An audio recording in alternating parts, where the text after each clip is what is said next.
Radhe Radhe, welcome my YouTube channel. आज जानेंगे कि देवउठनी एकादशी पे देव किस तरह से बनाए जाते हैं। सबसे पहले आप गेरू ले लीजिएगा। गेरू की जगह पे आप कोई कलर भी ले सकते हैं, रेड कलर का।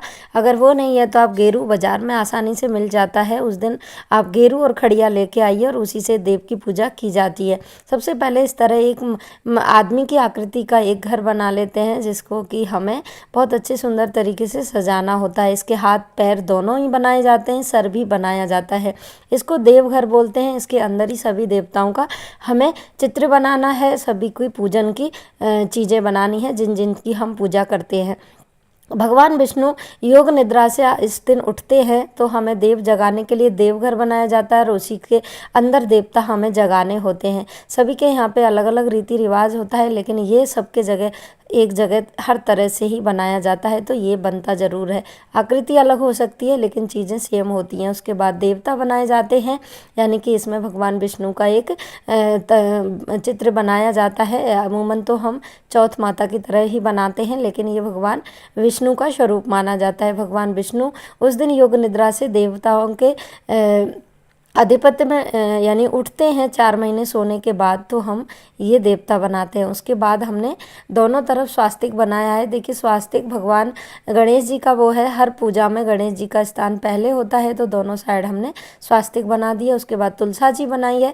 तुलसी माता अवश्य रूप से बनाएं। तुलसी माता के बिना इस दिन तुलसी विवाह किया जाता है और तुलसी के बिना कोई भी चीज़ अधूरी मानी जाती है। उसके बाद आपको सीढ़ी बनानी है। जो सीढ़ी हम बोलते हैं स्वर्ग से उतरी हुई सीढ़ी है, सीढ़ी अवश्य रूप से यहाँ बनाई जाती है।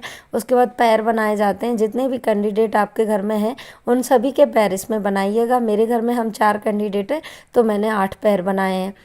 उसके बाद गाय के पैर बनाए जाते हैं। गाय के पैर अवश्य बनाइएगा। गाय के पैर यानी कि पूजनीय मानी जाती है गाय, और गाय भगवान क्षीर सागर में गाय का विशेष वो होता है, तो गाय के खुर अवश्य रूप से बनाइएगा।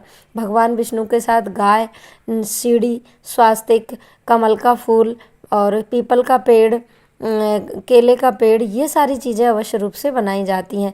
भगवान विष्णु से जुड़ी सारी चीज़ें यहाँ पे हम बनाते हैं। तो उसके बाद तुलसी जी बना दीजिएगा, एक कमल का फूल बना दीजिएगा, नीचे आप केले का पेड़ या पीपल का एक वृक्ष बना दीजिएगा। उसके बाद इसको बहुत सुंदर तरीके से आपको डेकोरेशन करनी है।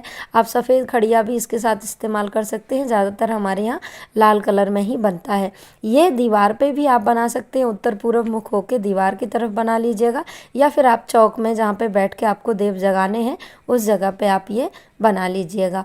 इस तरह से देव जगाए जाते हैं। उसके बाद घर के हर जगह पे रंगोली बनाई जाती है खड़िया से, यानी कि जो सफ़ेद कलर की पुट्टी का जैसा आता है, चूना जिसको बोलते हैं, उससे।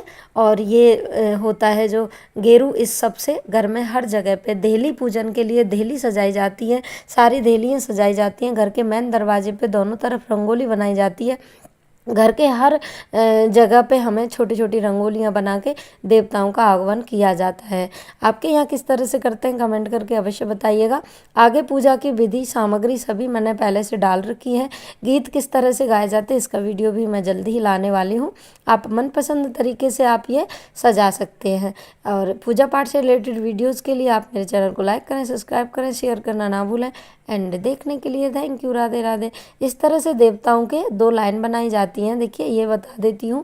उसके बाद हम जिस जगह पे पूजन करते हैं यानी भोग प्रसाद चढ़ाते हैं, उस जगह तक ये 2 लाइन लेके जानी होती हैं, और उस जगह पे एक गोल बनाया जाता है और उसके ऊपर ही रख के हम पूजन करते हैं, यानी कि पूजा की सामग्री रखते हैं। इनको बना के हम इस तरह से परात से ढक देते हैं। इनको खुला नहीं छोड़ा जाता है।